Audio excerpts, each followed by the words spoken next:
It is one of those off-the-beaten-path towns. Sleepy, somewhat abandoned Leith, North Dakota.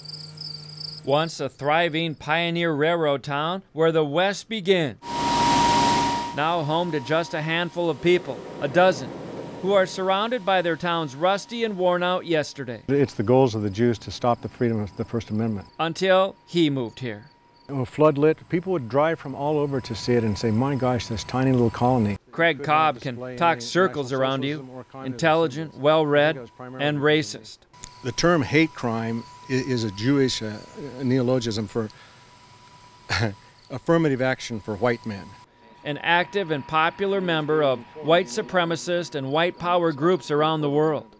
Christianity is inherently leftist, so it's anti-reality, it's fantasy, and it's not at all based in fact. Cobb has quietly been buying up property here in Leith, a dozen lots he owns. This is terrible Tommy Metzger's lot here next to the white garage on this side. Some he's already given away to some of the world's top white supremacist leaders.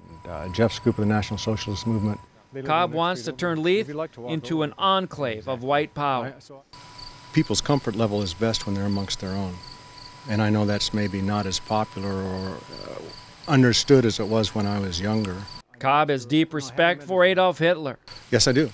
I sure do. But for those living in the tiny rural town of Leith, there are few options to get rid of Cobb.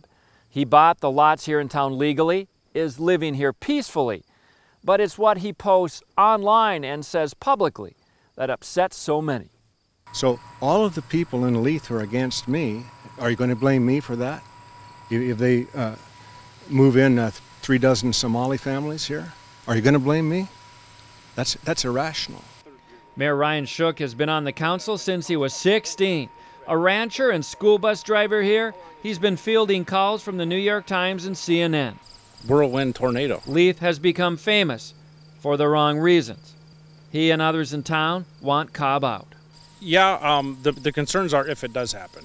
I mean, him living here, that's not a major concern of us right now. But what his plan is to take, that's the concern, to take over the city government. The irony of the story, Bobby Harper and his wife Cheryl live directly behind Cobb. They serve on the city council together. Grant County is one of the whitest counties in America. Now a white supremacist and the Harpers are next door neighbors. Especially in a little town like this, come and bring good ideas and bring help, so we're all working together. Don't bring hatred and don't bring your harmful ideas.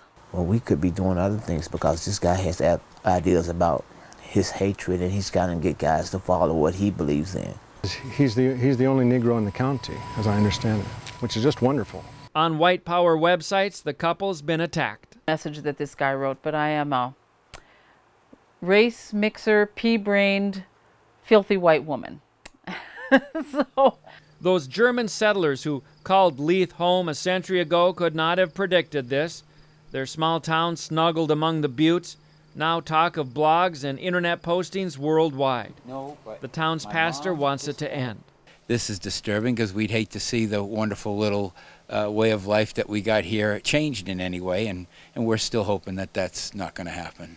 Cobb has been peaceful and law-abiding, although he's ready to defend himself. I'm prepared for anything, yes. As the sun sets on western North Dakota, one town hopes it can return to its sleepy self when the out-of-towners leave them all alone and the dozen people here get their small town back. In Leith, North Dakota, Kevin Wallivan, WDY 6 News.